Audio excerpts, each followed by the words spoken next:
Summer 2022.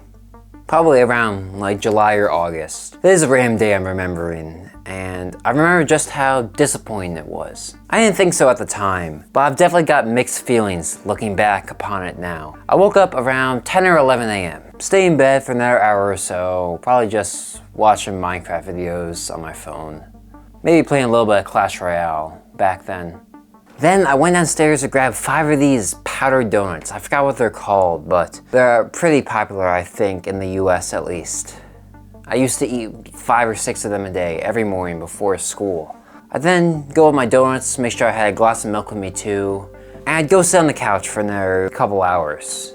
So what does this bring me to? Probably around 1 or 2 p.m. in the day when I was done watching YouTube. Yeah, sounds about right. But during this whole time, I've been trying to get friends online to probably play some Minecraft or maybe stream some games, because I was doing that back in the day. I want F4 plus Alt.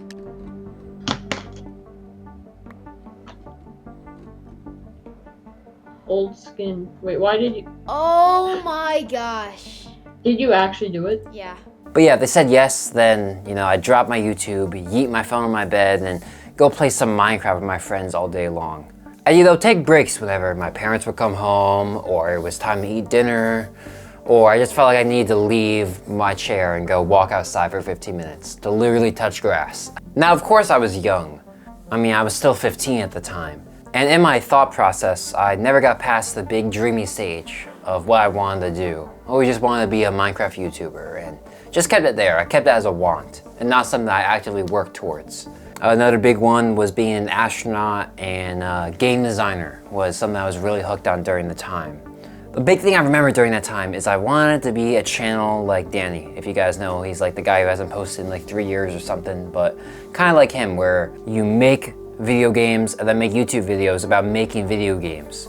I thought it'd be a smart idea because on one hand I wanted to be a game developer, and on the other hand I wanted to be a YouTuber. So just combine them into two and I can get both of the things I wanted to do. And either my games or my videos had to explode at some point. It'd be crazy if neither of them were successful. Now, did I actually start this channel that I thought was gonna be the best thing ever? Of course not. Instead, I'm pretty sure I was being a Roblox streamer at the time. Yeah, I didn't really enjoy Roblox at all, really.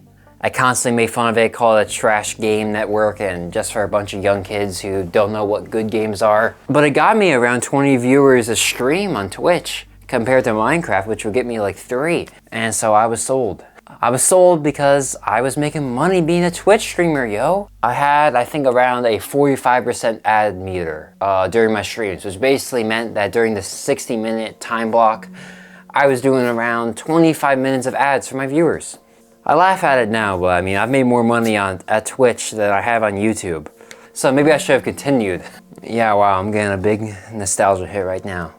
Thinking of my horrible pronunciation and my squeaky voice. I beat fruit berries in a 1v1 one time.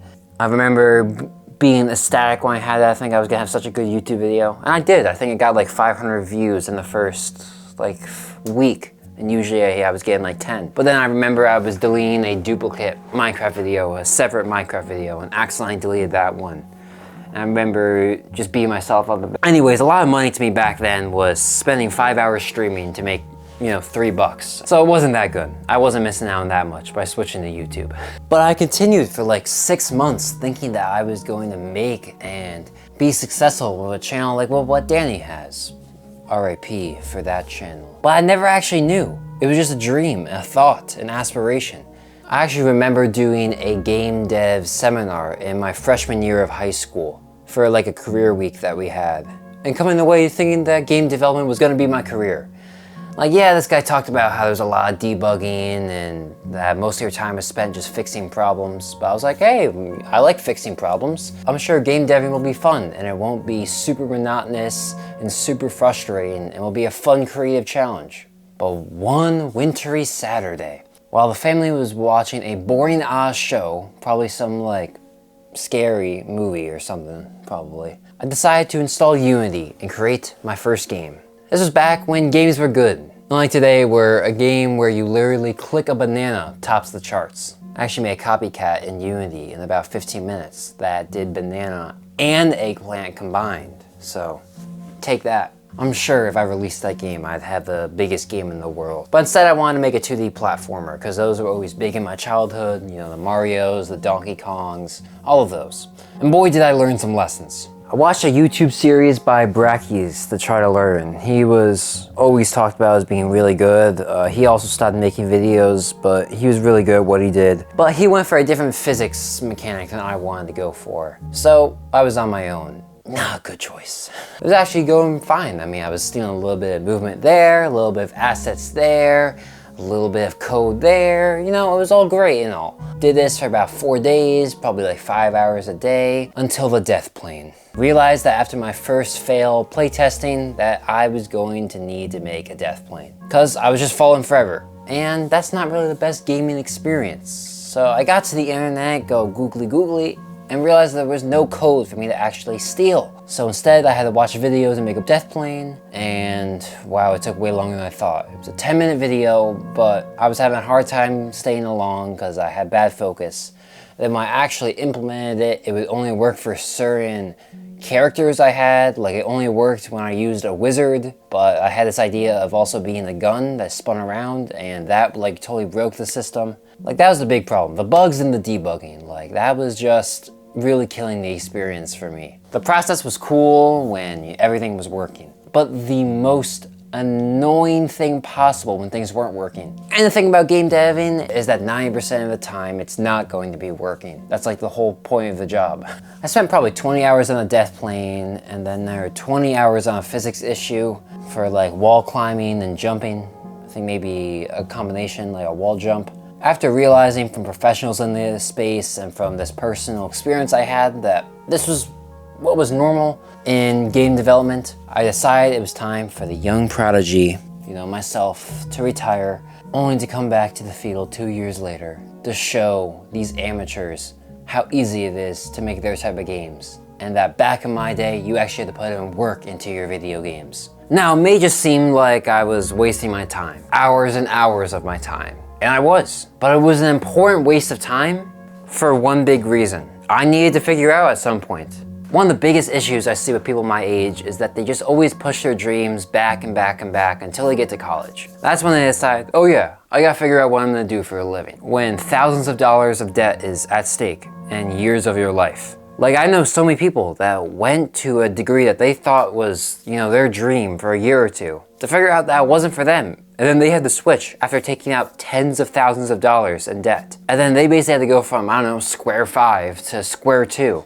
And then get more debt through all those years of going into a different major. Like imagine if you were trying to be a lawyer, which on average costs $75,000 a year. If you realize that being a lawyer is not for you in 1 year, you've got $75,000 down the drain that you can't ever bankrupt out of, that's constantly gonna be building interest, that you're gonna have to pay till you die. But you know how you could figure out if law was a career for you without spending $75,000? Well, you could speak with a professor for a few hours and ask him about the stuff that you do in law school. Or you could ask a law firm if you could just work with them for free and under them for like a week or two, just to learn what it's like to be in the law field. The goal of talking to a professor is to learn about what you'd be doing in school and to see if this is something for you. And then if it is something for you, then you're showing career interest. That could possibly be part of a college essay you have to write.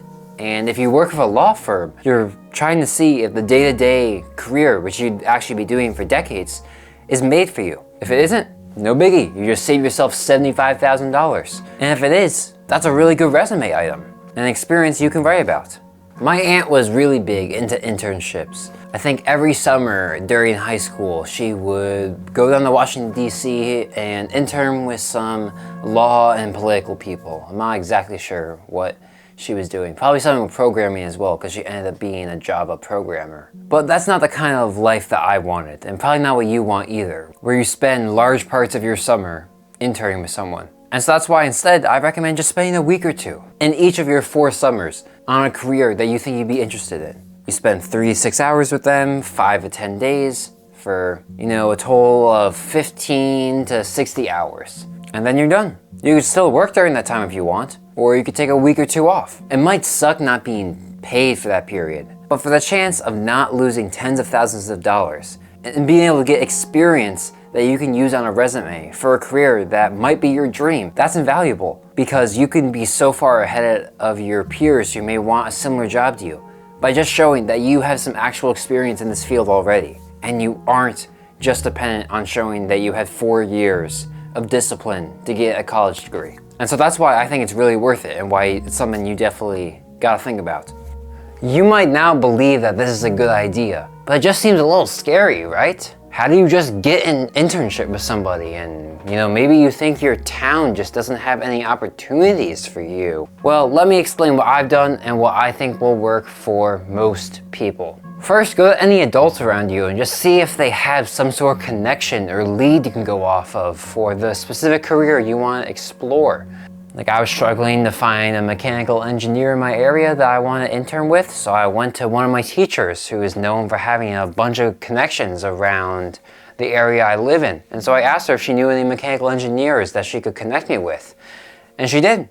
That's how I've got my recent internship with a mechanical engineer to explore that career. And then the guy I worked with used some of his time to show me to his network. And from them, I got their contact information and I can ask about them and talk to them at any time to learn from them. And so just let the older people just do the work for you. And people like helping others, especially people who remind themselves of them and the drive and the start of their career and helping a young person rise up. People love doing that, and so let them do what they want to do. But if that doesn't work and you just can't make it work for you, then you can always use Google search and just look up whatever you're trying to explore. Like here, let me show you an example over there real quick. All right, so right here, we're gonna use Google search in order to, figure out some lawyers around here. First, let's go incognito so you guys don't get to know exactly where I live. So let's say you live in Los Angeles. So you just go through here, go past the sponsored pages. Well, I guess we can look at them. So this is someone for litigation, it's a law firm. So you can go over to contact.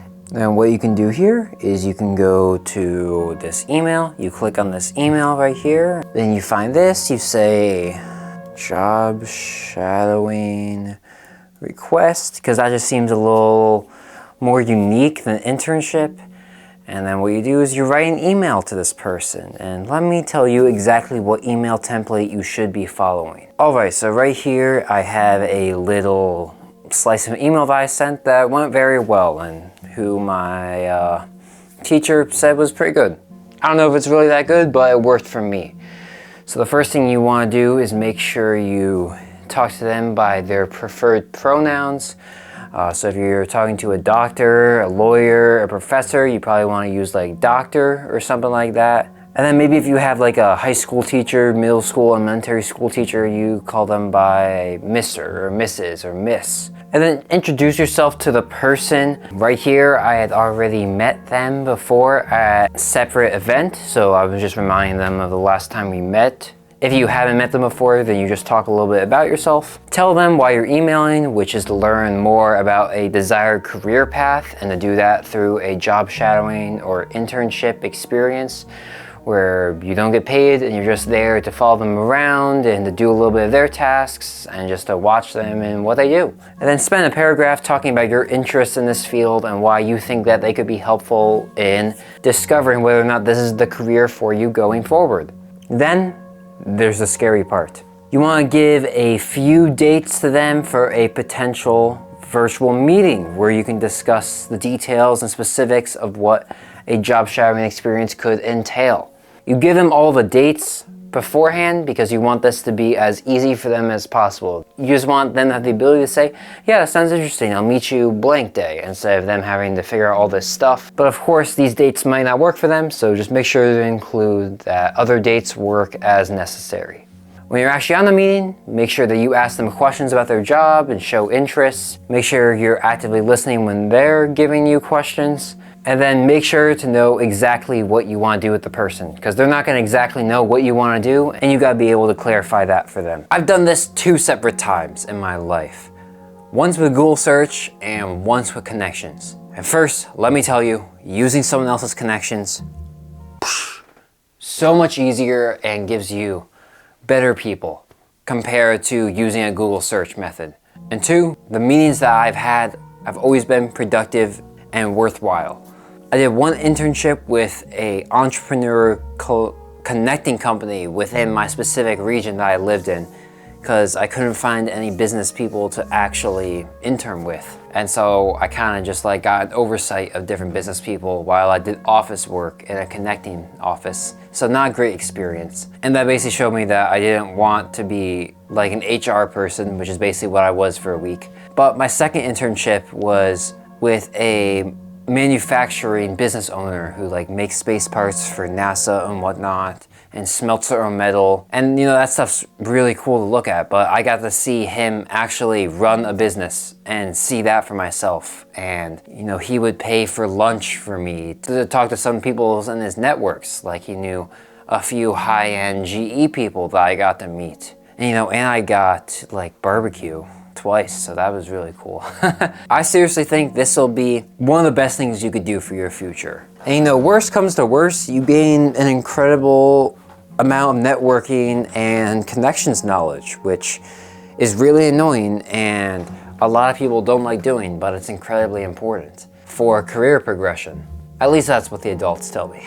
You may feel like you don't have the time for this, but you're wrong, because you've got social media. I recently made a video on how you can cure your social media addiction and how you can get more time to spend on productive matters. You can check out that video right here. And don't forget to ask for connections, have a virtual meeting, and think better. I'll catch you over in this video right here.